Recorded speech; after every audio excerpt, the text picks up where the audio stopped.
France Valais vous présente la revue de presse de Jean-Pierre Corbel.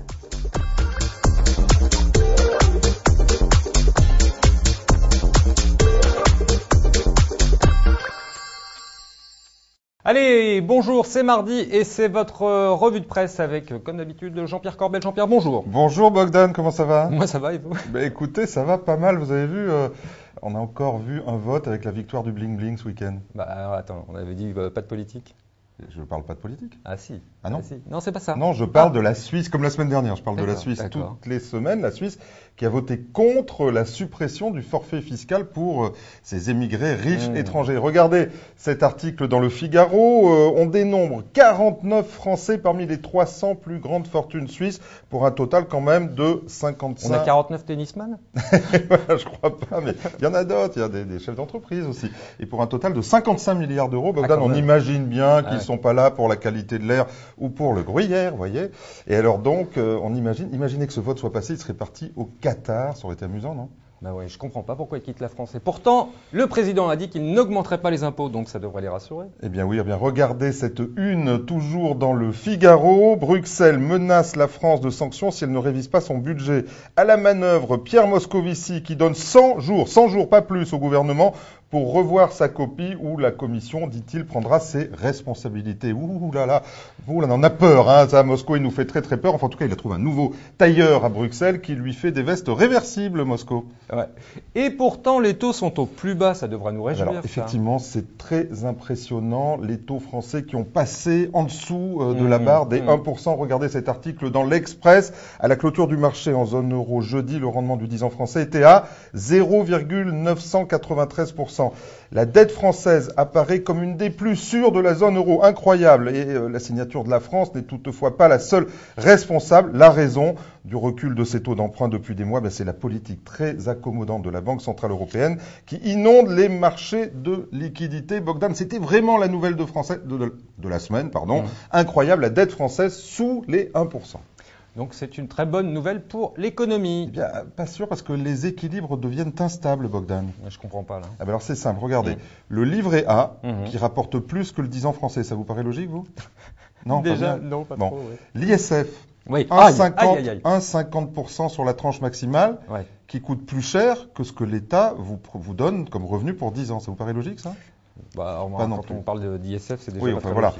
Et bien sûr, l'assurance vie qui va perdre tous ses grands équilibres aussi. On recevra sur ce plateau, jeudi en direct, Bernard Lebras, notre ami président de Suravenir. Et il s'expliquera bien sûr. Et regardez ce titre des Échos. Le marché obligataire, une bombe à retardement en puissance. On sent les secousses sismiques. En octobre, le 10 ans américain a plongé de 33 points de base en très très peu de temps. Un phénomène rarissime. Et pourtant là, je vous parle de la dette d'État la plus solide du monde, Bogdan. Ouais, je crains pour les fonds en euros, mais on aura le temps d'en parler. Bien sûr. D'ici là, la question qui nous préoccupe, c'est bien sûr les obligations. Alors les obligations d'État, on a bien compris, mais alors les obligations privées? Eh bien, les gérants obligataires n'ont plus grand-chose à gagner sur la dette d'État, on l'a bien compris, donc ils vont vers des obligations d'entreprise ou vers ce qu'ils appellent aussi le high yield, le haut rendement. Non, c'est les junk bonds. Et on appelait ça junk bonds avant, donc les obligations pourries.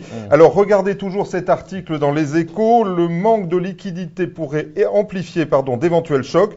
Dans les scénarios les plus catastrophiques, tout un pan du financement de l'économie pourrait être ébranlé, et ce d'autant que les obligations d'entreprise viennent pallier le désengagement des banques en termes de financement. Alors, on parle peut-être là, le risque obligataire d'un futur signe noir, vous voyez, un signe noir. Signe noir.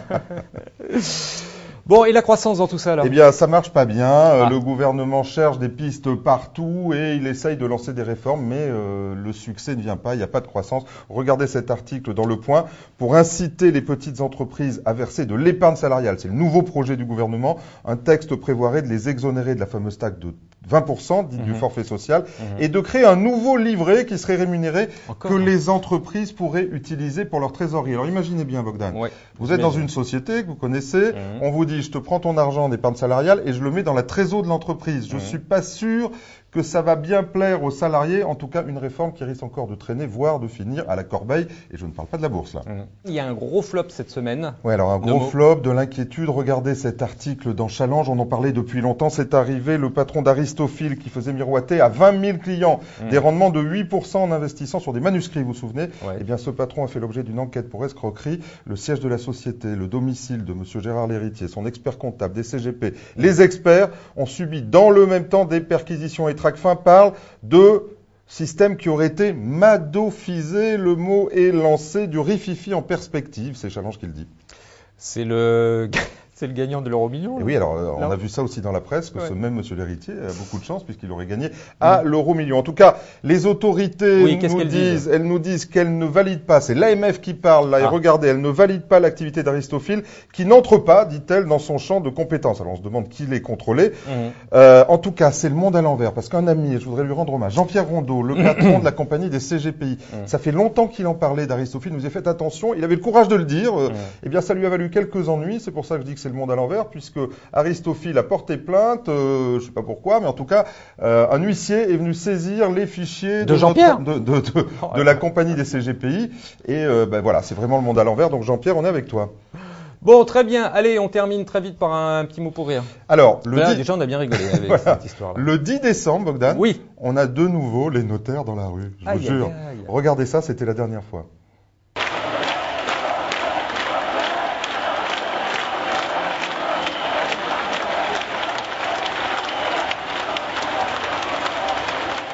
Unis ensemble, dans un même élan pour combattre un projet de loi qui veut notre mort. Je viens d'avoir les derniers chiffres de notre rassemblement. Ici, à Paris, nous sommes 20 000.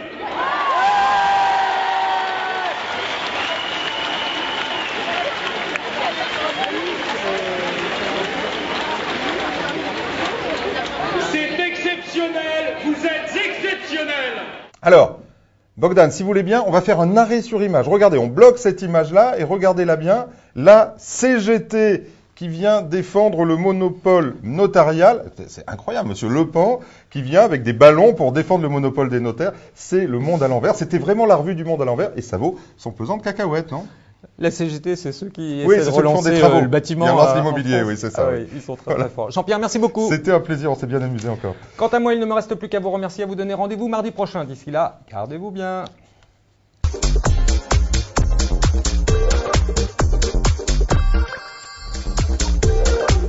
La revue de presse Club Patrimoine vous a été présentée par France Vallée.